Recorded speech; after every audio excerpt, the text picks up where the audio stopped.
आ गया?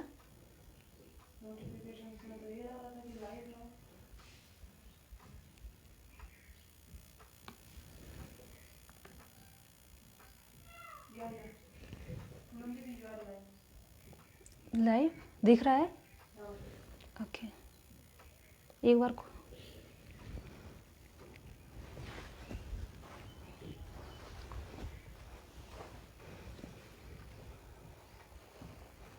वीडियो सही है नहीं था? नमस्ते, सुप्रभातम आप सभी को। मैं पूनम शर्मा माता पीताम्बरा की नगरी जिला दतिया से आप सभी का स्वागत करती हूँ। साथ ही साथ राजमाता अहिल्या योग केंद्र इंदौर मध्य प्रदेश में जो योग यात्रा चलाई जा रही है उसमें मुझे आमंत्रित किया, इसलिए मैं तपन जी और प्रभु जी का हृदय से आभार व्यक्त करती हूँ। मैं पूनम, मैंने अपनी एमएससी योगा एंड कॉन्शियसनेस में की है, अभी पीएचडी योग में कर रही हूँ।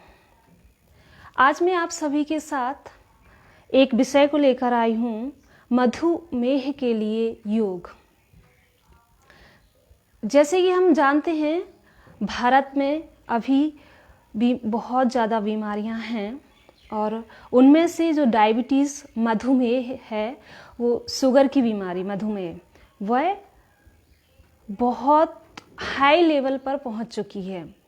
2025 तक हम ऐसा अंदाज़ा लगा रहे हैं, साइंस और आयुष डिपार्टमेंट बता रहा है कि 2025 तक पहुंचते पहुंचते यह बहुत हाई लेवल पर पहुंच जाएगा डायबिटीज़। तो मेरा ये सोचना है, मैं यह सोचती हूँ अगर हम अपनी दिनचर्या को और अपनी लाइफस्टाइल को चेंज करेंगे और कैसे इस डायबिटीज़ और मधुमेह जैसी बीमारी से बाहर आ सकते हैं। यह बहुत कॉमन डिसीज़ है और बहुत सारे लोग इस बीमारी से परेशान हो रहे हैं। एक्चुअली मधुमेह में होता क्या है, डायबिटीज़ में क्या होता है कि हमारा जो ब्लड है हमारे शरीर में बहुत ज़्यादा बढ़ जाता है। ग्लूकोज की मात्रा अधिक होने से हमारे शरीर में शुगर हो जाती है और मधुमेह हो जाता है। तो हम एक कॉमन भाषा में समझते हैं जठराग्नि। हमारे स्टमक के अंदर जठराग्नि में एक ग्रंथि है, उस ग्रंथि का नाम है पैनक्रियास। पैनक्रियास एक ग्लैंड को सीक्रेट करती है, एक हार्मोन सीक्रेट करती है, छोड़ती है, जिसका अभी मौसम ख़राब होने की वजह से यहाँ पर नेटवर्क प्रॉब्लम आ रही है थोड़ी सी, इसलिए क्षमा चाहती हूँ। तो हम जी डिस्कनेक्ट हो रहा है क्योंकि आज मौसम बहुत चेंज हो चुका है। मौसम ख़राब होने के कारण यहाँ पर थोड़ा नेटवर्क इशू हो रहा है, उसके लिए क्षमा प्रार्थना। तो हम बात कर रहे थे कि डायबिटीज़ मधुमेह, हमारे पैनक्रियास से जो इंसुलिन एक्टिवेट होता है, तो इंसुलिन सही मात्रा में नहीं होता है, इसलिए हमारे शरीर में शुगर लेवल बढ़ जाता है। जो हमारा तो इंसुलिन एक्टिवेट क्यों नहीं हो रहा है? क्योंकि हमारी एक्टिविटी नहीं हो रही है, हम अपने पैनक्रियास को एक्टिवेट नहीं कर रहे हैं, इसलिए इंसुलिन सही मात्रा में नहीं निकल रहा है, वो सीक्रेट नहीं हो रहा है और हमारा जो ब्लड है, शुगर लेवल है, वो बढ़ जाता है। ग्लूकोज एनर्जी में कन्वर्ट नहीं होता है और हमारे जो शरीर को जिस लेवल में चाहिए उस लेवल में वो नहीं मिलता है, इसलिए शुगर की बीमारी हो जाती है। यह बीमारी के कॉज कितने प्रकार की होती है तो मैं आपको बताती हूँ। Diabetes 1, insulin dependent diabetes, non insulin dependent diabetes. एक होता है पहला वाला जिसमें इंसुलिन डिपेंडेंट, ये होते हैं जो इंसुलिन के ऊपर निर्भर होते हैं पेशेंट, और यह पाया जाता है छोटे बच्चों में, कम उम्र के बच्चों में डायबिटीज़ 1 देखा जा सकता है। इसमें हमारा डायबिटीज़ जो लेवल होता है उसमें इंसुलिन होता ही नहीं है। Really I am so sorry, network बहुत इशू हो रहा है। तो जो फर्स्ट वाला डायबिटीज़ है उसमें हम एक्स्ट्रा इंसुलिन लेना शुरू कर देते हैं और यह युवाओं में ज़्यादा मात्रा में देखा जाता है। और जो पहले नंबर का है यह अपनी हेरिडिटी के कारण भी हो जाता है डायबिटीज़ फर्स्ट वाला। और diabetes two non insulin dependent diabetes, यहाँ पर जो इंसुलिन है वो सीक्रेट तो हो रहा है पर हमारे जो शरीर में सेल हैं वो उसको सही मात्रा में नहीं ले पा रहे हैं, मतलब सही से कार्य नहीं कर रहा है। तो ये 2 प्रकार की होती है। इसके कारण क्या होते हैं और इसके लक्षण क्या होते हैं, स्पेशली हम देखने को मिलता है हमें कि डायबिटीज़ हमारी रॉन्ग लाइफ स्टाइल की वजह से हो जाती है। हमारी जो लाइफ स्टाइल है वो सही नहीं होती, हमारी दिनचर्या को हमें चेंज करना पड़ेगा। तो इसका असर आप देख सकते हैं। और ज़्यादा स्ट्रेस की वजह से, अगर हम अत्यधिक तनाव लेते हैं, आजकल की जो लाइफ स्टाइल है इसमें बहुत ज़्यादा स्ट्रेस है, सभी लोग बहुत व्यस्त हैं और स्ट्रेस अधिक होने से डायबिटीज़ कॉमन डिसीज़ की तरह हो गई है और किसी को भी डायबिटीज़ हो सकती है। ये बच्चों को भी और वृद्धों को भी, किसी भी व्यक्ति को डायबिटीज़ हो सकती है because of the stress and because of the wrong life style. और हमारे जो खान पान का तरीका है उसकी वजह से भी डायबिटीज़ शुगर की जो बीमारी है वो हो सकती है, खान पान की वजह से, हमारी रॉन्ग लाइफ स्टाइल की वजह से। और एक ये भी होता है कि हमारे पेरेंट्स को बिकॉज ऑफ द हेरिडिटी, अगर हमारे पेरेंट्स को डायबिटीज़ था तो हमें चांसेस हो सकता है कि हमें भी वो शुगर की बीमारी और मधुमेह हो सकता है। तो इसके लिए हमें जिनके पेरेंट्स को डायबिटीज़ है उन्हें वैसे भी केयरफुल रहना चाहिए कि उनको ज़्यादा चांसेस हैं होने के, तो उन्हें अपनी लाइफ स्टाइल को चेंज करना चाहिए, उनके खान पान के व्यवहार को सही करना चाहिए। खान पान में डायबिटीज़ वालों को जो हमारे रस होते हैं उन सभी रसों में से कड़वा रस जो होता है, कड़वा रस को इंक्लूड कर देना चाहिए। जैसे कि करेले का जूस है, वो करेले का जूस लेना शुरू करें, लौकी का जूस, लौकी खाना शुरू करें, और एलोवेरा को अपनी डाइट में इंक्लूड कर सकते हैं। उसके साथ ही साथ वो एलोवेरा, आंवला भी इंक्लूड कर सकते हो आप उसमें अपनी डाइट में। तो इन चीज़ों को हम, जिनको शुगर की बीमारी है वो लोग अपनी डाइट में इंक्लूड कर सकते हैं, इससे वह कंट्रोल में हो जाएगी आपकी डायबिटीज़, है ना। इसके बाद होता है, इसके आप लक्षण क्या देख सकते हैं। अगर आपको चेक करना है कि क्या मुझे डायबिटीज़ है, क्या मुझे शुगर है, तो उसके लक्षण हैं, आपको ज़्यादा भूख लगेगी, ज़्यादा प्यास लगेगी और भूख बहुत जल्दी लगेगी और आपको ऐसा लगेगा इमीडिएटली आपको कुछ खाना पड़ेगा। तो ज़्यादा भूख, ज़्यादा प्यास और ज़्यादा यूरिन भी जाते हैं आप। तो ये आप इसके लक्षण देख सकते हैं। और बहुत टायर्ड, बहुत जल्दी थकावट महसूस करते हैं। जिन लोगों को शुगर की बीमारी होती है वो बहुत जल्दी थक जाते हैं, बार बार प्यास लगती है, बार बार भूख लगती है उनको। तो ये सारे उसके शुगर के लक्षण हैं। और इसके जो क्यों होती है, तो वो आपके तनाव की वजह से, आपकी रॉन्ग लाइफ स्टाइल की वजह से, और जो फैटी होते हैं, हेल्दी नहीं फैटी होते हैं, ओबेसिटी होती है, मतलब जो मोटे लोग होते हैं उनको भी बहुत ज़्यादा चांसेस होते हैं शुगर होने के। और स्पेशली अगर डायबिटीज़ है तो आपकी लिवर भी ख़राब हो सकती है और आपको हार्ट प्रॉब्लम भी हो सकता है और आपकी आँखों के लिए भी बहुत ही नुकसानदायक होती है। अगर आपको शुगर की बीमारी है तो आपकी आँख भी ख़राब हो सकती है, लिवर, हार्ट, बहुत सारी डायबिटीज़ जो है वो बहुत सारी बीमारियों को अपने साथ में लेकर आती है। तो हम कॉमनली जानते हैं कि शुगर की बीमारी एक कॉमन है, कैसे आती है, क्यों आती है और आप इसके उपचार क्या कर सकते हैं। तो जो हमारा योग सत्र है, अभी चल रहा है योग सत्र, तो योग के द्वारा हम कैसे डायबिटीज़ को कंट्रोल कर सकते हैं, मधुमेह को किस प्रकार कंट्रोल किया जा सकता है। तो इसके लिए मैं आपको लेके जाती हूँ थेरापेटिक वेज पर।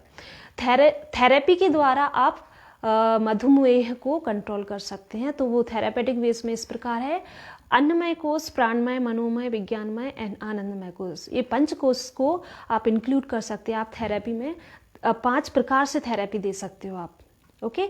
तब जाके ये फुल ट्रीटमेंट होगा आपका। आपने मेडिसिन लिया, मेडिसिन तो जल्दी से इफेक्ट भी कर देती है, पर वे लॉन्ग टाइम तक चलती हैं। हो सकता है आपको लाइफ लॉन्ग इसकी मेडिसिन खाना पड़े, लेकिन योग के द्वारा आप योग थेरेपी दे सकते हो, जिसमें अन्नमय कोष आता है पहले नंबर पर। अन्नमय कोष में आपको क्या करना है, सबसे पहले हमने डाइट लिया, अपनी जो भोजन करने का तरीका है उसको चेंज करना पड़ेगा।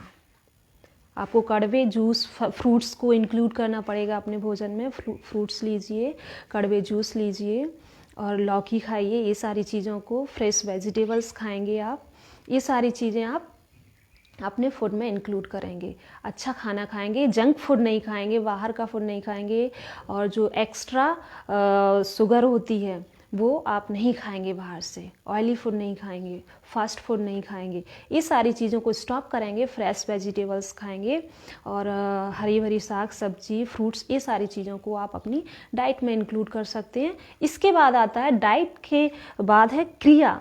आपने जो खाया, खाने के बाद अब आप अपने शरीर को क्लीन करेंगे क्लींजिंग टेक्निक के द्वारा, बहुत ही क्रिया। तो उसमें हम इंक्लूड करते हैं वस्त्र धोती। Deeply you can go by yourself, you can search and learn. वस्त्र धोती होती है, उसके द्वारा आप अपने स्टमक को क्लीन कर सकते हैं, ईसोफेगस को क्लीन कर सकते हो। लघु शंख प्रक्षालन के द्वारा भी आप अपने इंटेस्टाइन को क्लीन कर सकते हो और आपका जो डाइजेशन सिस्टम है वो सही हो जाएगा।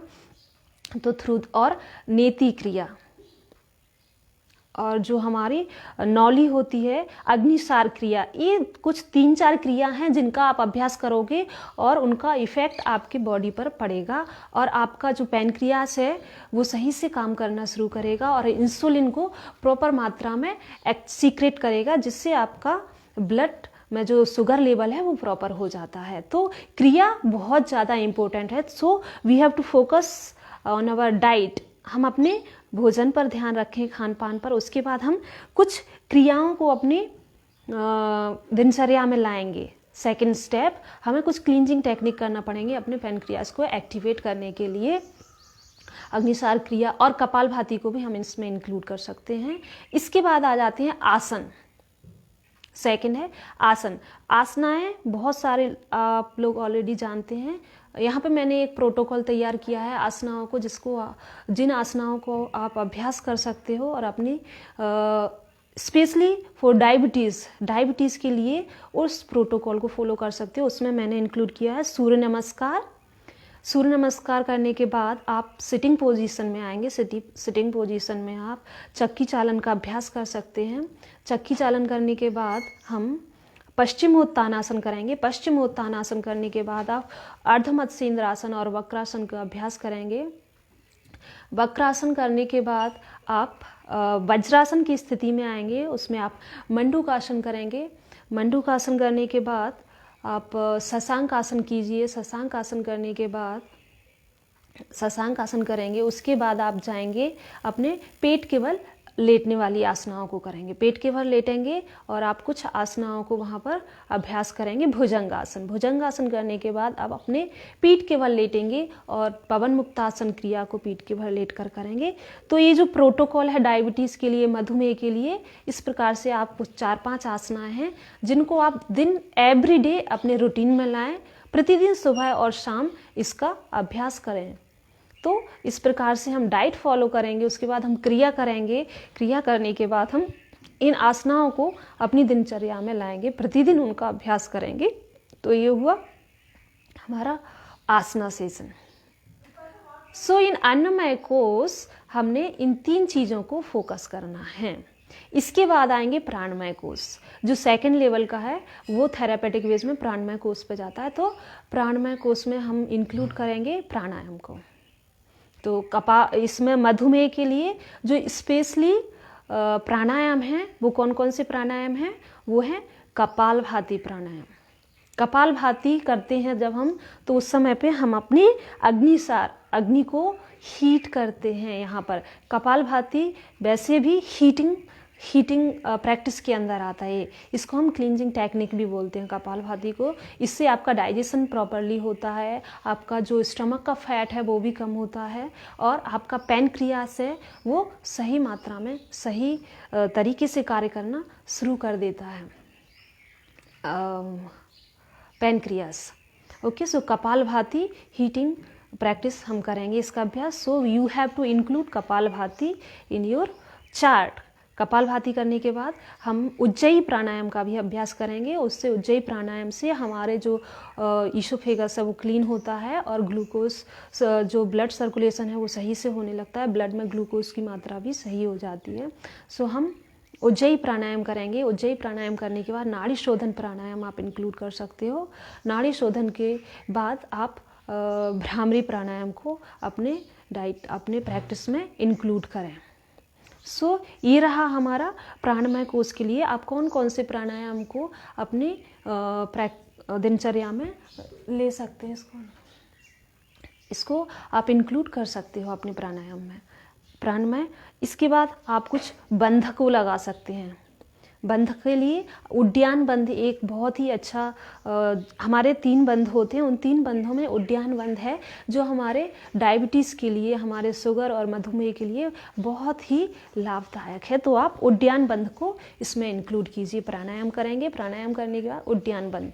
तो जैसे ही हम कोई भी आसन कर रहे हैं, कोई भी प्राणायाम कर रहे हैं, उसमें उद्यान बंध को इंक्लूड कर सकते हैं। बट हमें ध्यान रखना है कि हम कोई भी प्राणायाम और बंधास अगर कर रहे हैं तो विदाउट गाइडेंस के हमें उसका अभ्यास नहीं करना है। गाइडेंस किसी योग टीचर के देखभाल के साथ ही हम उसको करेंगे। बिना किसी टीचर की गाइडलाइन के आप बंधास को प्रैक्टिस नहीं करेंगे।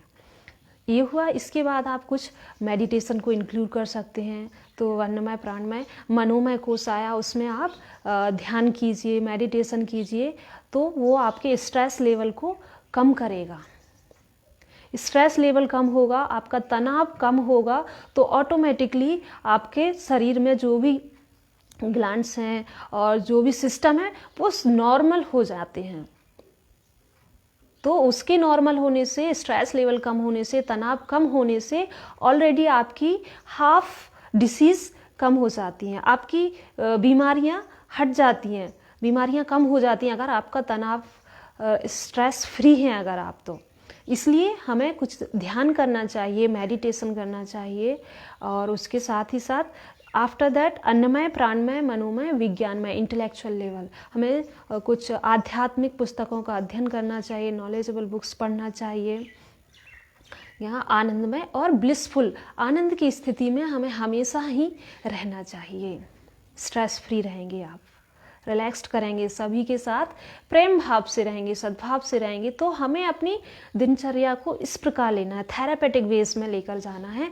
तभी जो हम आसनाओं का अभ्यास कर रहे हैं, प्राणायाम का अभ्यास कर रहे हैं, उसका इफेक्ट आप अपने शरीर के ऊपर देख सकते हैं। इस प्रकार से आप कंट्रोल कर सकते हैं अपने डायबिटीज़ को। केवल आप पिल्स खा के, और आप अगर मेडिसिन लेते हैं तो मेडिसिन है, इंसुलिन भी ले रहे हैं, वो साथ में लेते रहिए।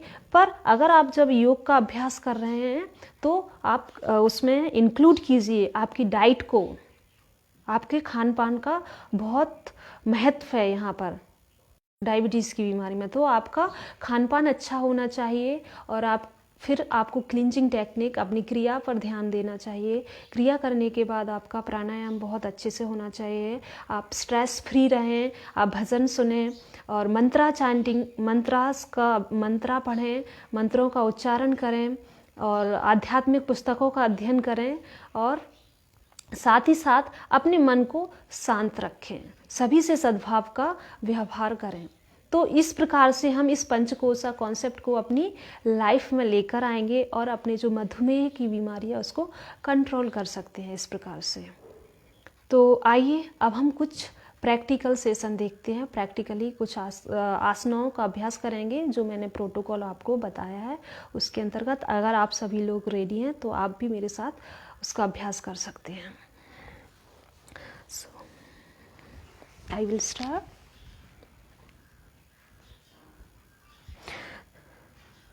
सर्वप्रथम हम सूर्य नमस्कार का अभ्यास करेंगे। सूर्य नमस्कार के लिए आप अपने मैट के ऊपर आ जाएंगे। कीप योर अपने दोनों अंगूठों को, पैरों को सम स्थिति में लेकर आएंगे। अपने दोनों कंधों को रोटेट कीजिए, फिंगर्स को एक्टिव करेंगे। दोनों हथेलियों को श्वास लेते हुए अपने चेस्ट के सामने लेकर आएंगे। श्वास छोड़िए।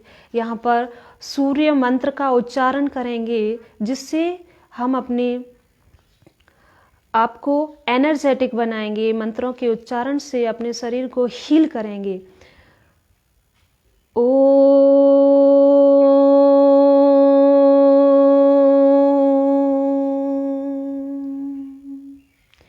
हिरण्मयेन पात्रेण सत्यस्यापि हितं मुखं तत्त्वं पूषन्न पावृणु सत्यधर्माय दृष्टये।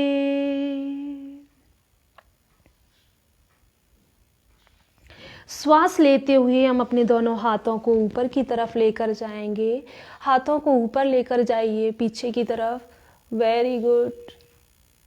श्वास छोड़ते हुए हमारी हथेलियां कानों के पास में होंगी और सामने की तरफ झुकेंगे। दोनों हाथों को अपनी मैट के ऊपर रखेंगे, चटाई के ऊपर, और अपनी नीज को बेंड करेंगे। अपने स्टमक को अपनी थाई से टच करेंगे। अभी श्वास भरते हुए गर्दन को सीधा करें, अपने फिंगर्स के ऊपर मैट के ऊपर करें और अपने दाहिने पैर को पीछे की तरफ लेकर जाएंगे। दाहिने पैर को अच्छे से स्ट्रेच करेंगे, हम पूरा खींचेंगे दाहिने पैर को, घुटना जमीन के ऊपर, और हमारी राइट थाई को स्ट्रेच करेंगे। दोनों हथेलियों को जमीन के ऊपर, कंधे हमारे कान से दूर होंगे, सामने की तरफ देखेंगे।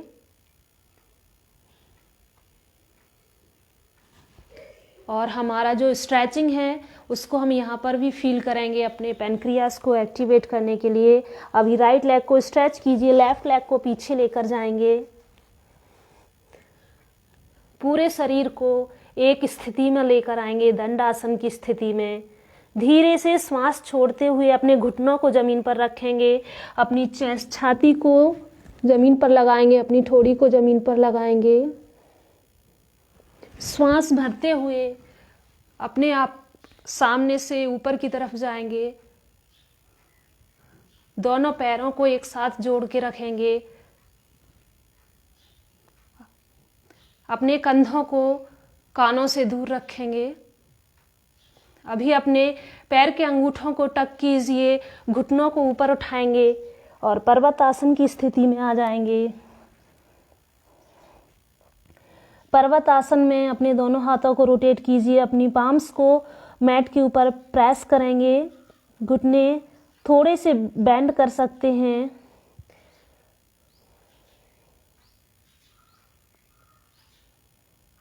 श्वास लेते हुए सामने की तरफ आएंगे, अपने दाहिने पैर को दोनों हथेलियों के बीच में लेकर आएंगे।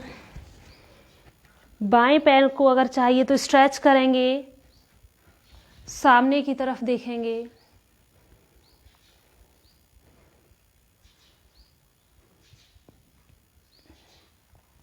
अंगूठे को टक करेंगे, नी को, घुटने को ऊपर उठाएंगे और बाएं पैर को मध्य में लेकर आएंगे, दोनों हाथों के बीच में। दोनों हथेलियां जमीन के ऊपर। घुटनों को थोड़ा सा बेंड करेंगे, थोड़ा सा मोड़ेंगे। अब धीरे से अपनी गर्दन को सामने की तरफ देखें। दोनों हाथ आपके कंधों के साथ, दोनों हथेलियां आपकी कानों के पास, और धीरे धीरे श्वास भरते हुए ऊपर की तरफ आएंगे। श्वास लीजिए और ऊपर पीछे की तरफ जाइए। श्वास छोड़ते हुए दोनों हाथों को नमस्कार मुद्रा की स्थिति में लेकर आएंगे। श्वास छोड़ते हुए दोनों हथेलियों को रिलैक्स छोड़ देंगे, ढीला छोड़ देंगे। अभी धीरे से आप बैठने की स्थिति में आएंगे।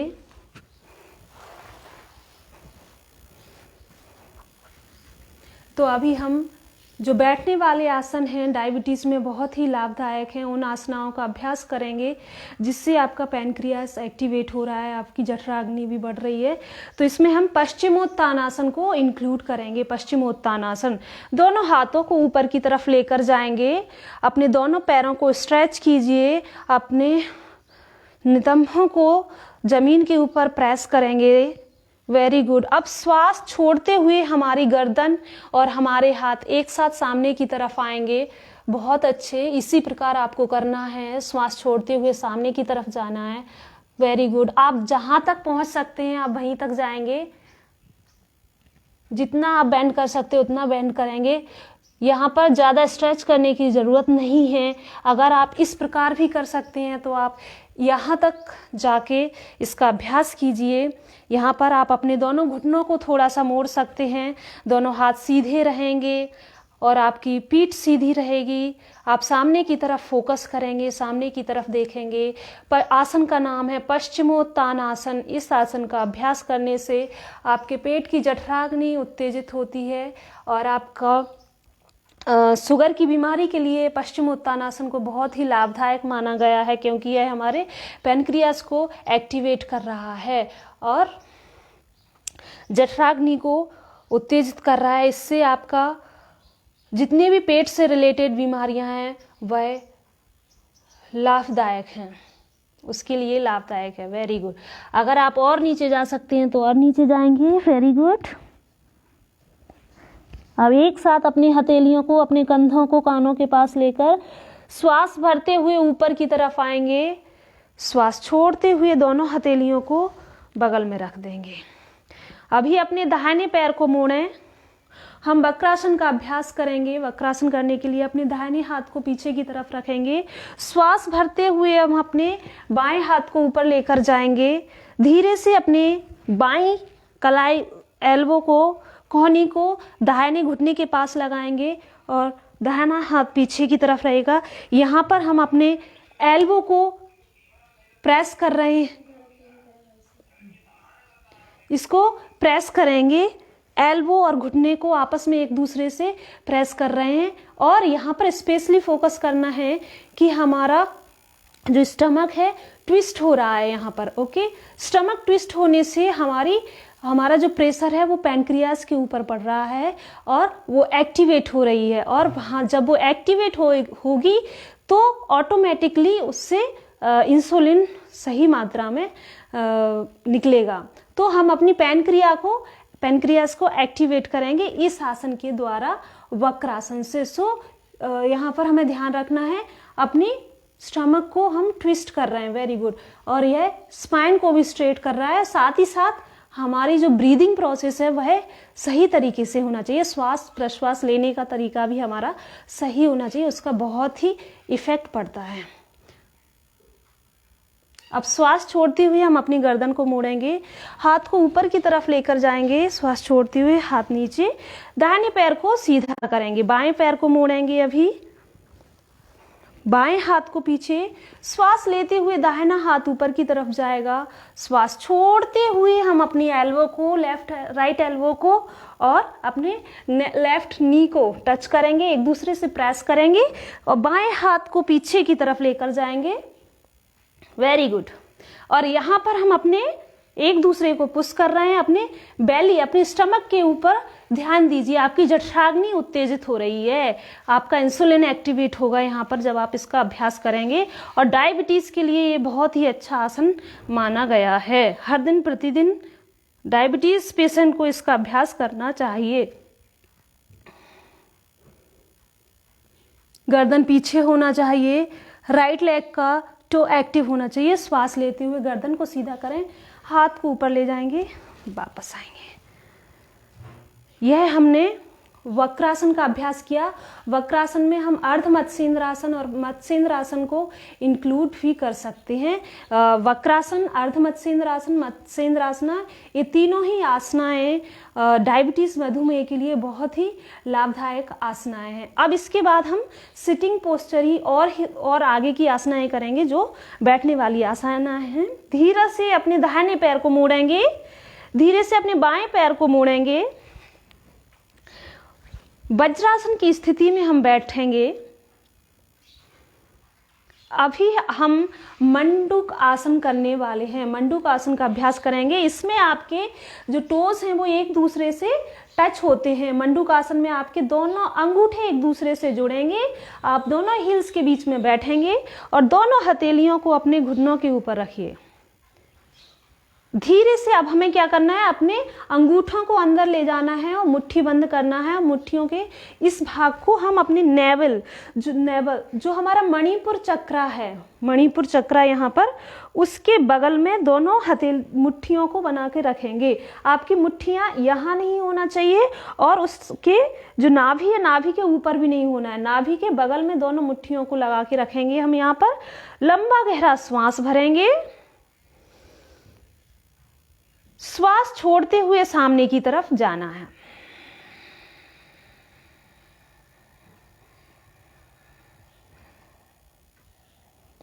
जब आप श्वास छोड़ते हुए सामने की तरफ जा रहे हैं तो आपकी एल्बो ऐसे नहीं होना है, एल्बो ऊपर की तरफ रहेंगी, आपकी एल्बो ऊपर की तरफ, और दोनों मुट्ठी आपकी नाभि के बगल में होंगी। और ना ही आपको बहुत नीचे जाना है, जितना आप जा सकते हैं उतना जाएंगे और श्वास को यहाँ पे छोड़ के रखेंगे।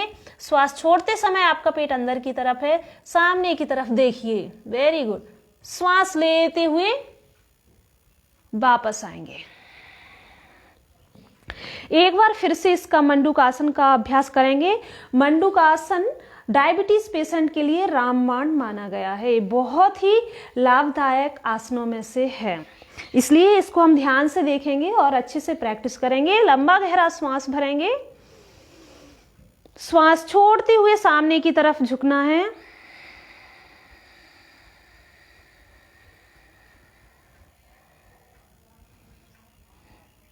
दोनों एल्बो आपकी ऊपर की तरफ, गर्दन सीधी सामने की तरफ, और इस प्रकार हम मंडूकासन का अभ्यास करेंगे।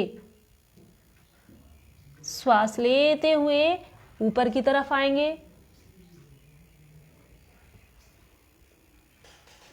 मंडूकासन के बाद धीरे से अपने दोनों हाथों को छोड़ देंगे और वज्रासन की स्थिति में बैठ जाएंगे। अभी हम यहाँ से शशांक आसन का अभ्यास करेंगे। दोनों हाथों को श्वास भरते हुए ऊपर की तरफ स्ट्रेच कीजिए। दोनों कोहनियाँ आपके कानों के बगल में होंगी। श्वास छोड़ते हुए सामने की तरफ जाएंगे, सामने की तरफ झुकना है आपको। जितना जा सकते हैं उतना जाइए। अपने सिर को अपनी जमीन के ऊपर रखें।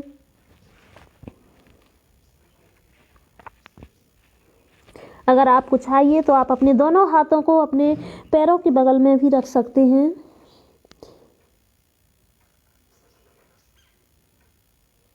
अभी श्वास भरते हुए ऊपर की तरफ आएंगे। अब धीरे से आप अपनी दोनों हथेलियों को प्रोटोकॉल के अकॉर्डिंग नीचे रखेंगे और आराम से आप अपने दोनों पैरों को पीछे की तरफ लेकर जाइए और लेट जाएंगे। अभी हम सीक्वेंस में कुछ लेटने वाली आसनाओं को, पेट के बल लेटने वाली आसनाओं का अभ्यास करेंगे। यहाँ पर आप पहले स्थिति में आए, मकरासन की स्थिति में। धीरे से अपने दोनों हाथों को हम अपनी चेस्ट के बगल में रखेंगे। यहाँ पर अब हम भुजंग आसन का अभ्यास करने जा रहे हैं। श्वास भरते हुए अपनी गर्दन को ऊपर की तरफ लेकर जाएंगे और अपनी चेस्ट को ऊपर की तरफ लेकर जाना है। कंधे खुले हुए होंगे, कंधे कानों से दूर। Very good. और हमारे दोनों फीट स्ट्रेच होंगे, पैर अपने डॉर्सल स्ट्रेच करेंगे। स्पाइन के लिए, बैक पेन के लिए यह बहुत ही लाभदायक आसन है। इसमें हम अपने मणिपुर चक्र को और अनाहत चक्र को, विशुद्धि चक्र को एक्टिवेट करते हैं। इसलिए भुजंगासन बहुत सारे आसनाओं में लाभदायक आसना है। इसको आप इतना भी कर सकते हैं थेरेपेटिक वेज के हिसाब से, और ऊपर भी उठ के जा सकते हैं। पर जब आप ऊपर जा रहे हैं, ओपन। Very good. एक्सेल, श्वास छोड़ते हुए नीचे की तरफ जाएंगे। अभी धीरे से आप अपने पीठ के बल लेट जाएंगे।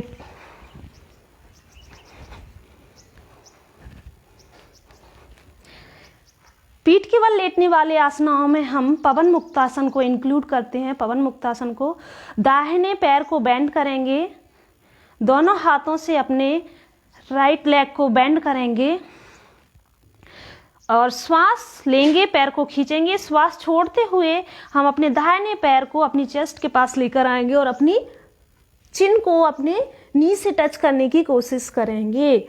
यहाँ पर आप अपने पैर को अपने पेट के ऊपर लगाने की कोशिश कर रहे हैं, तो इससे हमारे जठराग्नि बढ़ेगी और हमारा पैनक्रियाज सही से कार्य करेगा। श्वास छोड़ते हुए वापस लेकर जाएंगे। धीरे से हम अपने बाएं पैर को बेंड करेंगे, ऊपर लेकर आएंगे और दोनों हाथों से अपने पैर को पकड़िए। श्वास भरिए, पैर को ऊपर खींचना है। श्वास छोड़ते हुए अपने पैर को पुश करना है, दबाना है अपने पेट के ऊपर और अपनी गर्दन को अपने नी से टच करना है।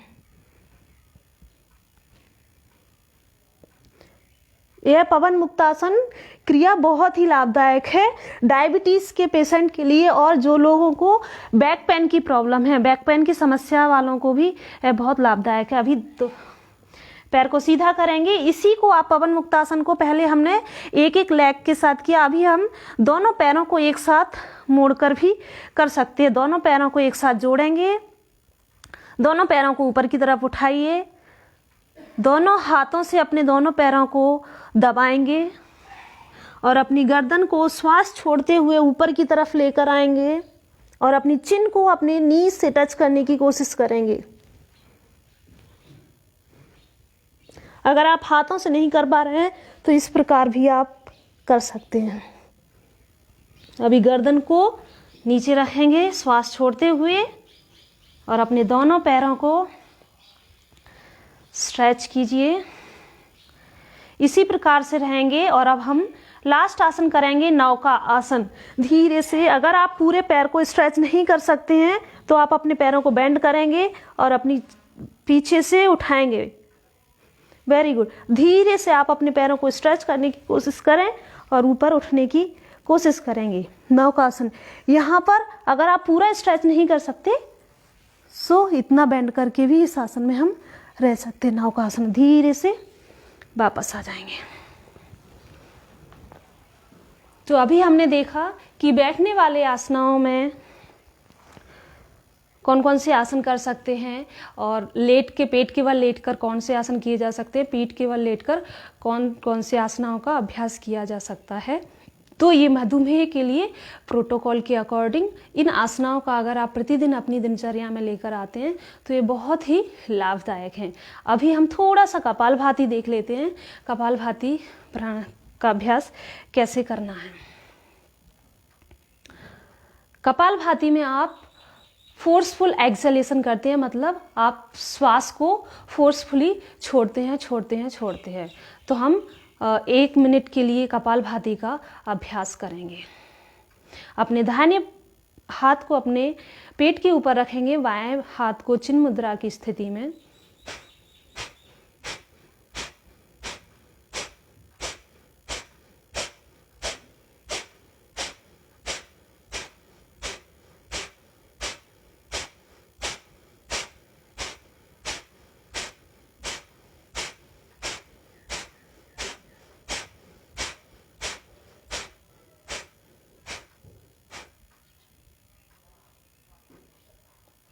इस प्रकार से हम कपालभाति का अभ्यास करेंगे। कपालभाति अगर आप बिगनर्स हैं, अभी अभी स्टार्ट कर रहे हैं, तो कपालभाति को हम 30 बार करेंगे पहले, फिर 30 बार कीजिए, फिर 30 बार कीजिए। इस प्रकार से आप 30-30 करके 90 राउंड कर सकते हैं। अगर आप पहले से अभ्यास कर रहे हैं और आप अच्छे प्रैक्टिशनर हैं तो आप 90 एक ही बार में 1 मिनट के अंदर कपालभाति का अभ्यास कर सकते हैं। कपालभाति भी मधुमेह के लिए बहुत ही अच्छा प्राणायाम माना गया है। इसके बाद उज्जयी प्राणायाम। उज्जयी प्राणायाम में हम क्या करते हैं, हम अपने एपिग्लोटिस को यहाँ पर उसको लॉक करते हैं। यहाँ पर भी हम हीट करते हैं। यहाँ पे तो हम श्वास लेंगे, यहाँ पे हम अपने मुंह को बंद करके रखते हैं और स्नोरिंग साउंड करते हैं, जैसे कि हम सोते समय जो आवाज़ निकलती है ना, और बच्चे जब सोते हैं स्नोरिंग करते हैं, बच्चे सोती है, उस प्रकार से हमें आवाज़ को निकालना है। लंबा गहरा श्वास भरते हुए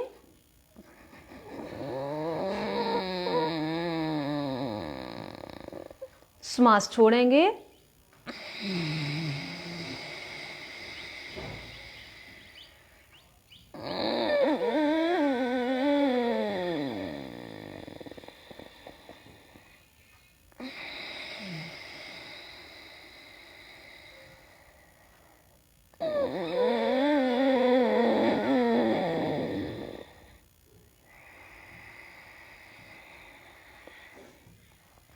और श्वास छोड़ेंगे।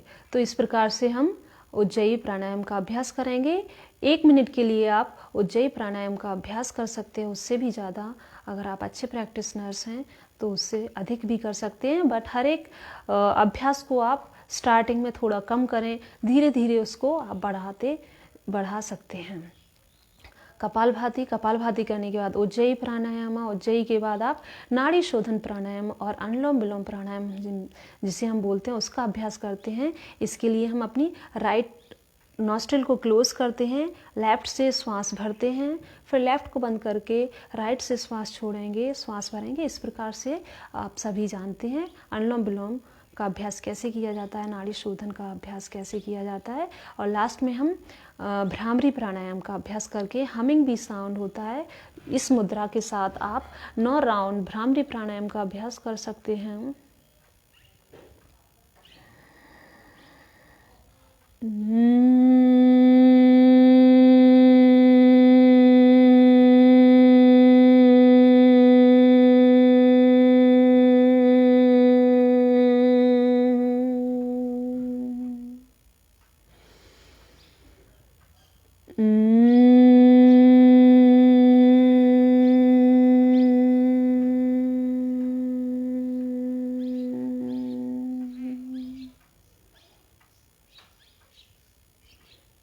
धीरे से अपने हाथों को नीचे लेकर आएंगे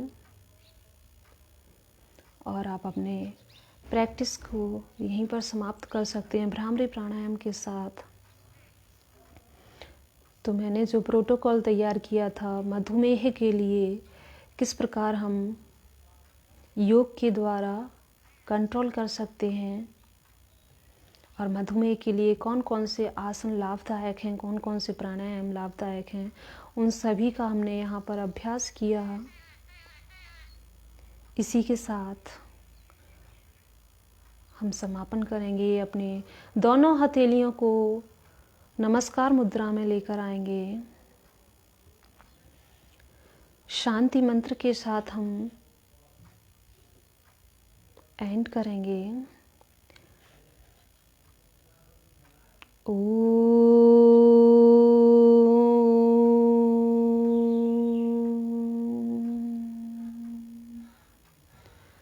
सर्वे भवन्तु सुखिनः,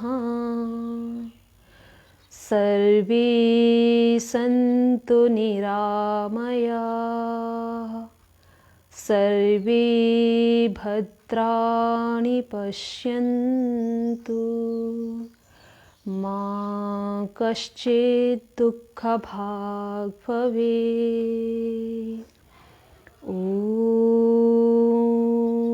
शान्ति शान्ति शान्तिः।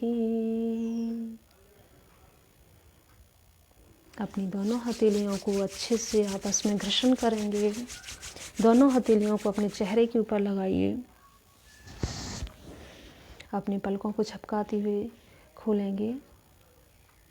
नमस्ते। धन्यवाद। आप सभी का बहुत बहुत आभार।